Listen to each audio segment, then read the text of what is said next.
Before I try to rest, I will set down these notes in preparation for the report I must make. What I have found is so singular and so contrary to all past experience and expectations that it deserves a very careful description. I reached the main landing on Venus March 18th terrestrial time, 6/9 of the planet's calendar. Being put in the main group under Miller, I received my equipment, watch tuned to Venus's slightly quicker rotation, and went through the usual mask drill. After 2 days, I was pronounced fit for duty. Leaving the Crystal Company's post at Terra Nova around dawn 6:12, I followed the southerly route which Anderson had mapped out from the air. The going was bad, for these jungles are always half impassable after a rain. It must be the moisture that gives the tangled vines and creepers that leathery toughness, a toughness so great that a knife has to work 10 minutes on some of them. By noon it was drier, the vegetation getting soft and rubbery so that the knife went through it easily. But even then I could not make much speed. These Carter oxygen masks are too heavy, just carrying one half wears an ordinary man out. A Dubois mask with sponge reservoir instead of tubes would give just as good air at half the weight. The crystal detector seemed to function well, pointing steadily in a direction verifying Anderson's report. It is curious how that principle of affinity works without any of the fakery of the old divining rods back home. There must be a great deposit of crystals within 1,000 miles, though I suppose those damnable man-lizards always watch and guard it. Possibly they think we are just as foolish for coming to Venus to hunt the stuff as we think they are for groveling in the mud whenever they see a piece of it, or for keeping that great mass on a pedestal in their temple. I wish they'd get a new religion, for they have no use for the crystals except to pray to. Barring theology, they would let us take all we want, and even if they learned to tap them for power, there'd be more than enough for their planet and the Earth besides. I, for one, am tired of passing up the main deposits and merely seeking separate crystals out of jungle riverbeds.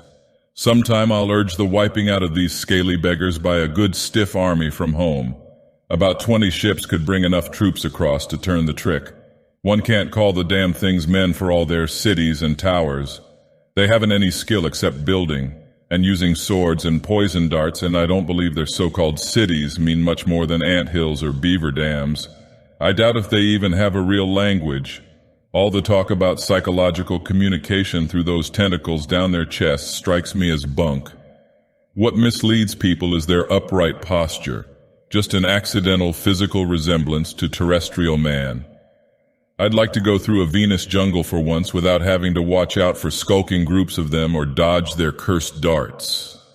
They may have been all right before we began to take the crystals, but they're certainly a bad enough nuisance now, with their dart shooting and their cutting of our water pipes. More and more I come to believe that they have a special sense like our crystal detectors. No one ever knew them to bother a man, apart from long-distance sniping who didn't have crystals on him. Around 1 p.m. a dart nearly took my helmet off, and I thought for a second one of my oxygen tubes was punctured. The sly devils hadn't made a sound, but 3 of them were closing in on me. I got them all by sweeping in a circle with my flame pistol, for even though their color blended with the jungle, I could spot the moving creepers. One of them was fully 8 feet tall with a snout like a tapir's. The other 2 were average 7-footers. All that makes them hold their own is sheer numbers. Even a single regiment of flamethrowers could raise hell with them. It is curious, though, how they've come to be dominant on the planet.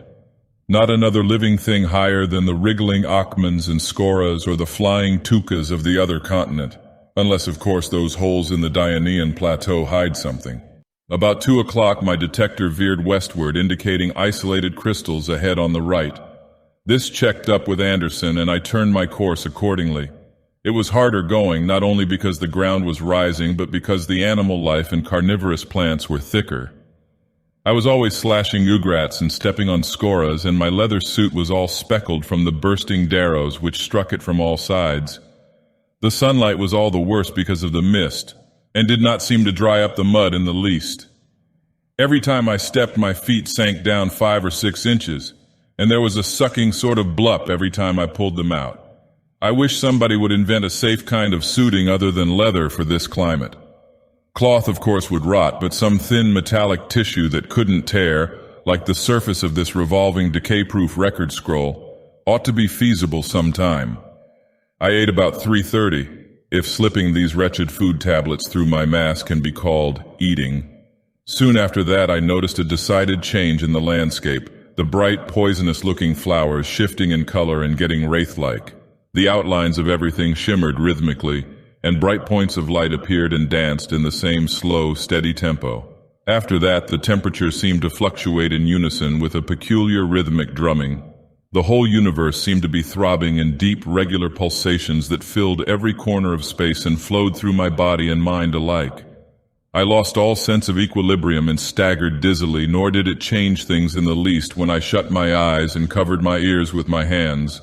However, my mind was still clear, and in a very few minutes I realized what had happened. I had encountered at last one of those curious mirage plants about which so many of our men told stories. Anderson had warned me of them and described their appearance very closely. The shaggy stalk, the spiky leaves, and the mottled blossoms whose gaseous, dream-breeding exhalations penetrate every existing make of mask. Recalling what happened to Bailey 3 years ago, I fell into a momentary panic and began to dash and stagger about in the crazy, chaotic world which the plant's exhalations had woven around me. Then good sense came back, and I realized all I need do was retreat from the dangerous blossoms, heading away from the source of the pulsations and cutting a path blindly, regardless of what might seem to swirl around me, until safely out of the plant's effective radius. Although everything was spinning perilously, I tried to start in the right direction and hack my way ahead. My route must have been far from straight, for it seemed hours before I was free of the mirage plant's pervasive influence. Gradually the dancing lights began to disappear, and the shimmering spectral scenery began to assume the aspect of solidity. When I did get wholly clear, I looked at my watch and was astonished to find that the time was only 4:20. Though eternities had seemed to pass, the whole experience could have consumed little more than a half hour. Every delay, however, was irksome, and I had lost ground in my retreat from the plant. I now pushed ahead in the uphill direction indicated by the crystal detector, bending every energy toward making better time. The jungle was still thick, though there was less animal life. Once a carnivorous blossom engulfed my right foot and held it so tightly that I had to hack it free with my knife, reducing the flower to strips before it let go.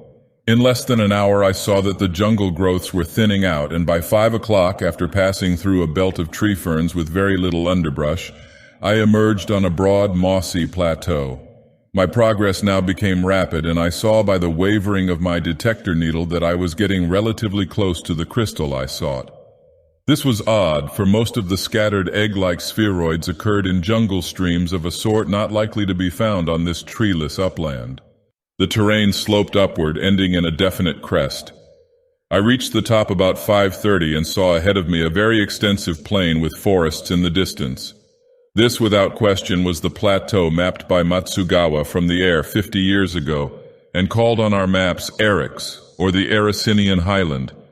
But what made my heart leap was a smaller detail, whose position could not have been far from the plain's exact center.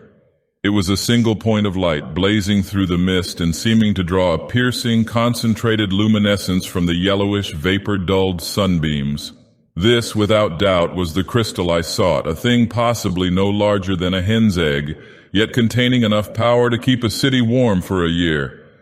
I could hardly wonder, as I glimpsed the distant glow, that those miserable man-lizards worship such crystals.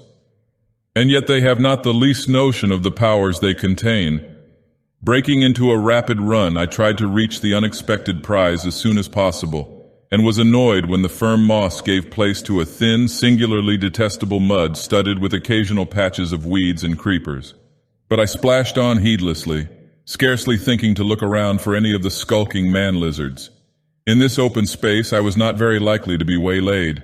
As I advanced, the light ahead seemed to grow in size and brilliancy, and I began to notice some peculiarity in its situation. Clearly this was a crystal of the very finest quality, and my elation grew with every spattering step. It is now that I must begin to be careful in making my report, since what I shall henceforward have to say involves unprecedented, though fortunately verifiable matters. I was racing ahead with mounting eagerness, and had come within 100 yards or so of the crystal, whose position on a sort of raised place in the omnipresent slime seemed very odd, when a sudden, overpowering force struck my chest and the knuckles of my clenched fists and knocked me over backward into the mud. The splash of my fall was terrific, nor did the softness of the ground and the presence of some slimy weeds and creepers save my head from a bewildering jarring.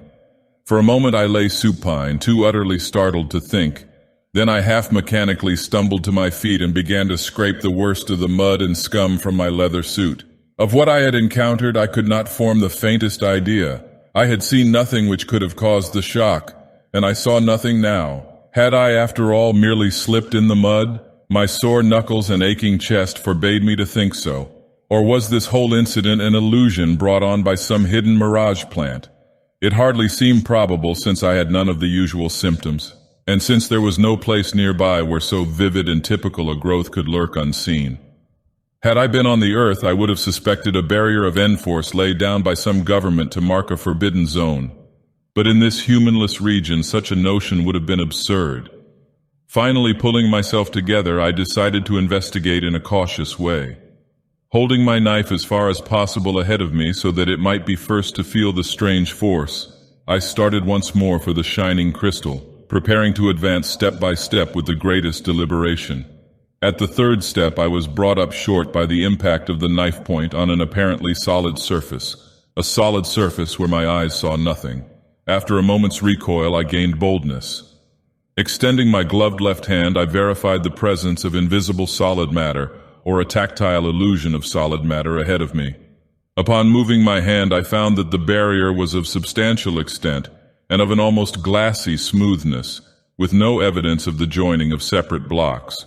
Nerving myself for further experiments, I removed a glove and tested the thing with my bare hand. It was indeed hard and glassy, and of a curious coldness as contrasted with the air around. I strained my eyesight to the utmost in an effort to glimpse some trace of the obstructing substance, but could discern nothing whatsoever.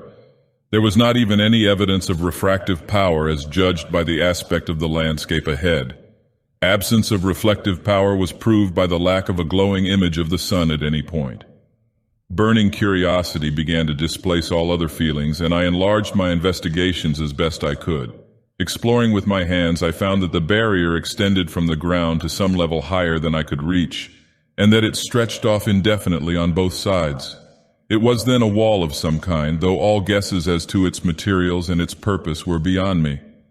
Again I thought of the mirage plant and the dreams it induced, but a moment's reasoning put this out of my head. Knocking sharply on the barrier with the hilt of my knife and kicking at it with my heavy boots, I tried to interpret the sounds thus made. There was something suggestive of cement or concrete in these reverberations, though my hands had found the surface more glassy or metallic in feel. Certainly I was confronting something strange beyond all previous experience. The next logical move was to get some idea of the wall's dimensions. The height problem would be hard, if not insoluble, but the length and shape problem could perhaps be sooner dealt with. Stretching out my arms and pressing close to the barrier, I began to edge gradually to the left, keeping very careful track of the way I faced. After several steps, I concluded that the wall was not straight, but that I was following part of some vast circle or ellipse. And then my attention was distracted by something wholly different, something connected with the still distant crystal which had formed the object of my quest. I have said that even from a greater distance the shining object's position seemed indefinably queer, on a slight mound rising from the slime. Now, at about 100 yards, I could see plainly, despite the engulfing mist, just what that mound was. It was the body of a man in one of the Crystal Company's leather suits, lying on his back and with his oxygen mask half buried in the mud a few inches away. In his right hand, crushed convulsively against his chest, was the crystal which had led me here, a spheroid of incredible size, so large that the dead fingers could scarcely close over it. Even at the given distance, I could see that the body was a recent one. There was little visible decay, and I reflected that in this climate such a thing meant death not more than a day before. Soon the hateful Farnoth flies would begin to cluster about the corpse. I wondered who the man was. Surely no one I had seen on this trip. It must have been one of the old-timers absent on a long roving commission who had come to this especial region independently of Anderson's survey. There he lay, past all trouble, and with the rays of the great crystal streaming out from between his stiffened fingers. For fully 5 minutes I stood there staring in bewilderment and apprehension. A curious dread assailed me, and I had an unreasonable impulse to run away. It could not have been done by those slinking man-lizards, for he still held the crystal he had found. Was there any connection with the invisible wall? Where had he found the crystal? Anderson's instrument had indicated one in this quarter well before this man could have perished. I now began to regard the unseen barrier as something sinister and recoiled from it with a shudder. Yet I knew I must probe the mystery all the more quickly and thoroughly because of this recent tragedy. Suddenly, wrenching my mind back to the problem I faced, I thought of a possible means of testing the wall's height, or at least of finding whether or not it extended indefinitely upward. Seizing a handful of mud, I let it drain until it gained some coherence and then flung it high in the air toward the utterly transparent barrier. At a height of perhaps 14 feet, it struck the invisible surface with a resounding splash, disintegrating at once and oozing downward in disappearing streams with surprising rapidity. Plainly, the wall was a lofty one. A second handful, hurled at an even sharper angle, hit the surface about 18 feet from the ground and disappeared as quickly as the first. I now summoned up all my strength and prepared to throw a third handful as high as I possibly could. Letting the mud drain and squeezing it to maximum dryness, I flung it up so steeply that I feared it might not reach the obstructing surface at all. It did, however, and this time it crossed the barrier and fell in the mud beyond with a violent spattering. At last I had a rough idea of the height of the wall, for the crossing had evidently occurred some 20 or 21 feet aloft.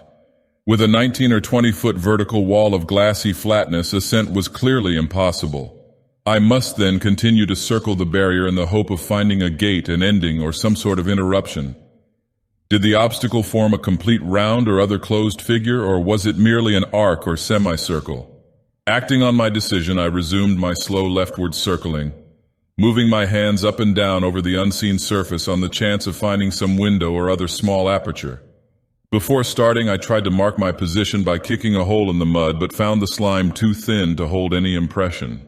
I did, though, gauge the place approximately by noting a tall cycad in the distant forest which seemed just on a line with the gleaming crystal 100 yards away. If no gate or break existed, I could now tell when I had completely circumnavigated the wall. I had not progressed far before I decided that the curvature indicated a circular enclosure of about 100 yards diameter, provided the outline was regular. This would mean that the dead man lay near the wall at a point almost opposite the region where I had started. Was he just inside or just outside the enclosure? This I would soon ascertain. As I slowly rounded the barrier without finding any gate, window, or other break, I decided that the body was lying within. On closer view, the features of the dead man seemed vaguely disturbing. I found something alarming in his expression, and in the way the glassy eyes stared. By the time I was very near, I believed I recognized him as Dwight, a veteran whom I had never known but who was pointed out to me at the post last year. The crystal he clutched was certainly a prize, the largest single specimen I had ever seen. I was so near the body that I could, but for the barrier, have touched it, when my exploring left hand encountered a corner in the unseen surface. In a second I had learned that there was an opening about 3 feet wide, extending from the ground to a height greater than I could reach. There was no door, nor any evidence of hinge marks bespeaking a former door.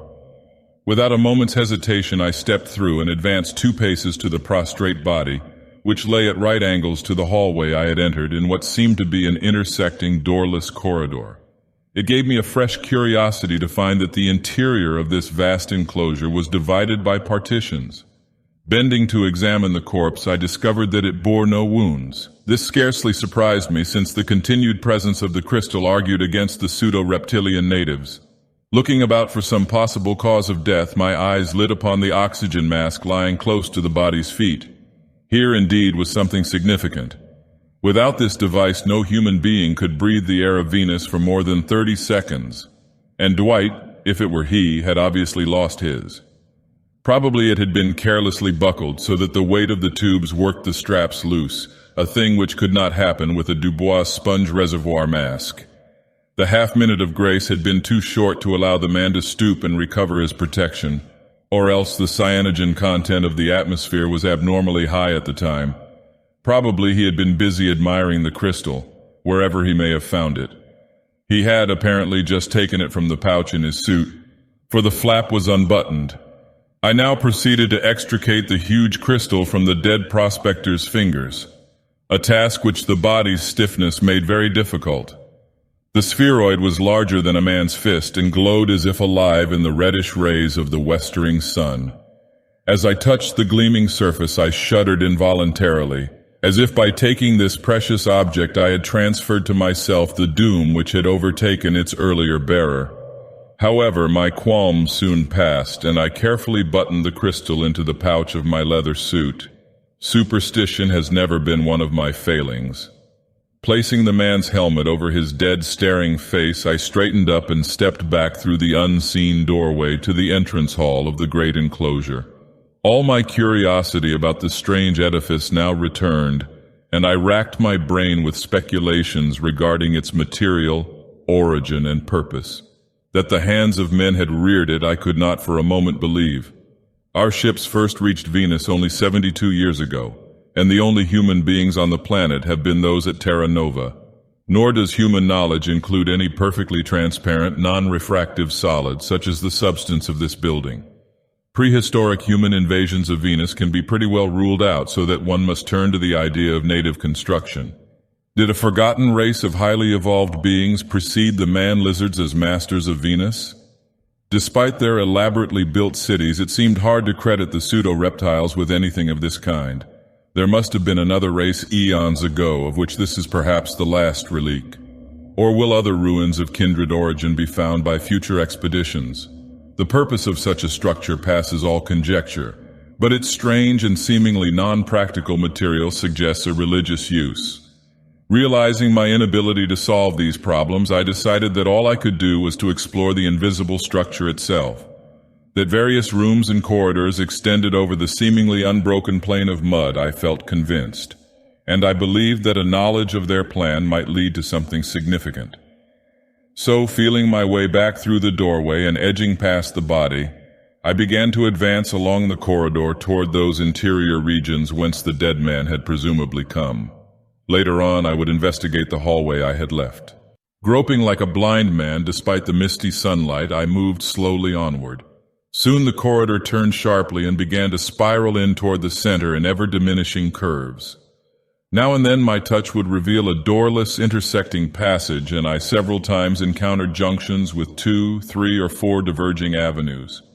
In these latter cases, I always followed the inmost route, which seemed to form a continuation of the one I had been traversing.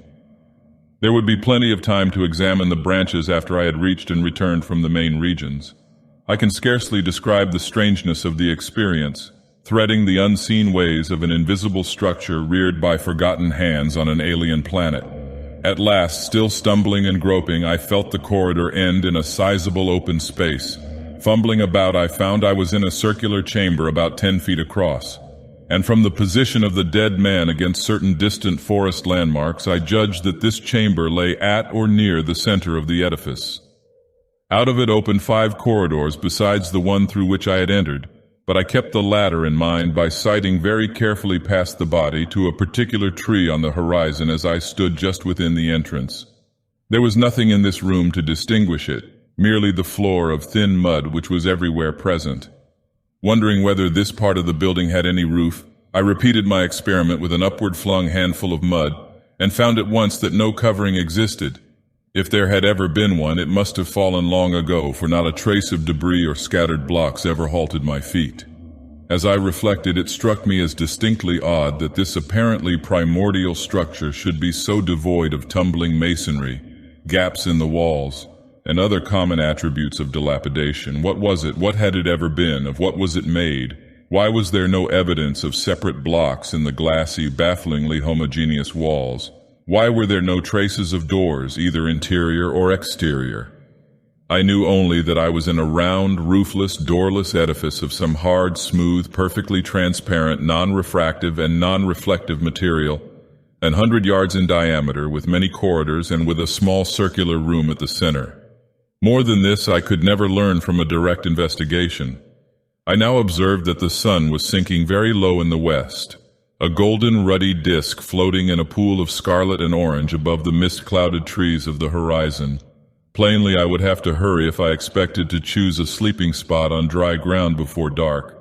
I had long before decided to camp for the night on the firm, mossy rim of the plateau near the crest whence I had first spied the shining crystal, trusting to my usual luck to save me from an attack by the man-lizards. It has always been my contention that we ought to travel in parties of 2 or more, so that someone can be on guard during sleeping hours, but the really small number of night attacks makes the company careless about such things.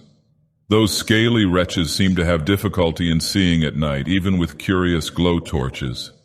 Having picked out again the hallway through which I had come, I started to return to the structure's entrance. Additional exploration could wait for another day. Groping a course as best I could through the spiral corridor, with only general sense, memory, and a vague recognition of some of the ill-defined weed patches on the plain as guides, I soon found myself once more in close proximity to the corpse.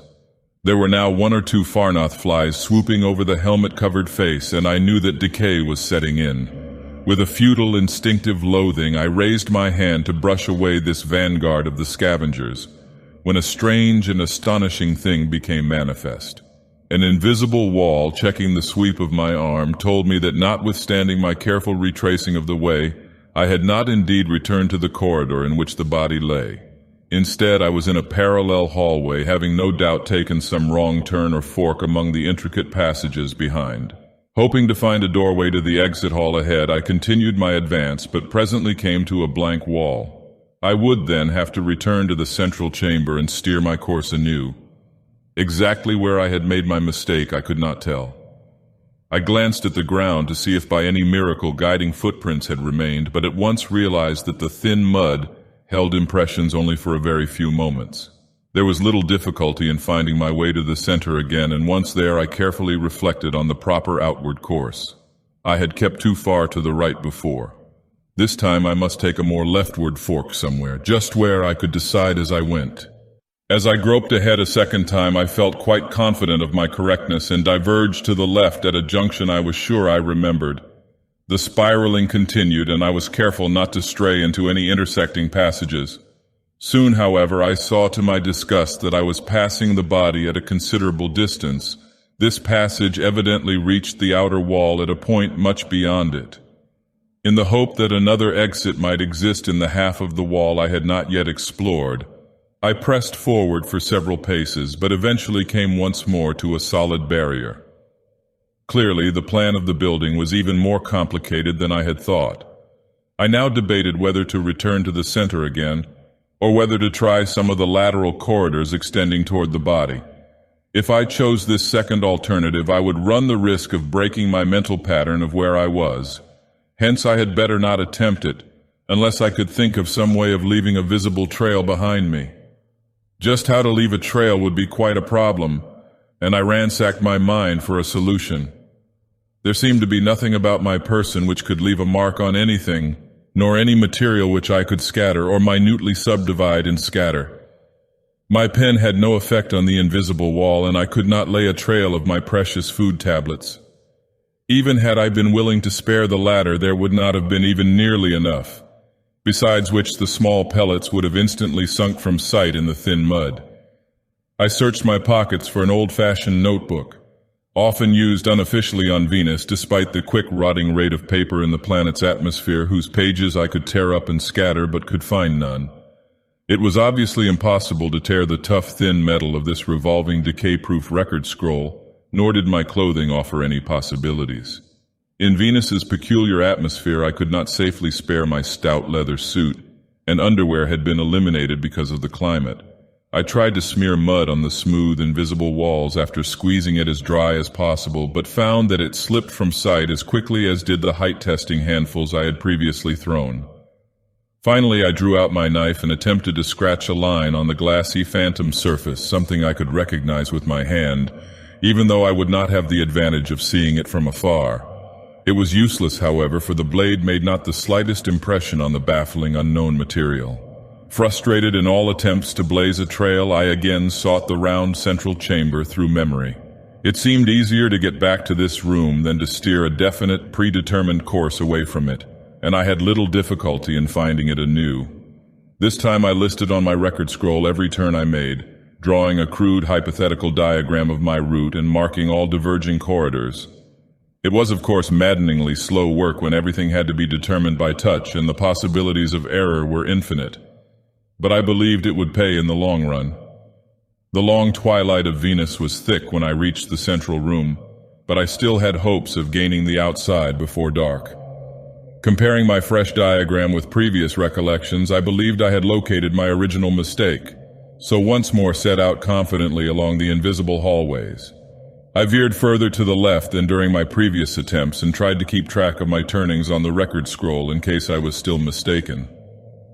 In the gathering dusk, I could see the dim line of the corpse, now the center of a loathsome cloud of Farnoth flies. Before long, no doubt, the mud-dwelling Siphocles would be oozing in from the plain to complete the ghastly work.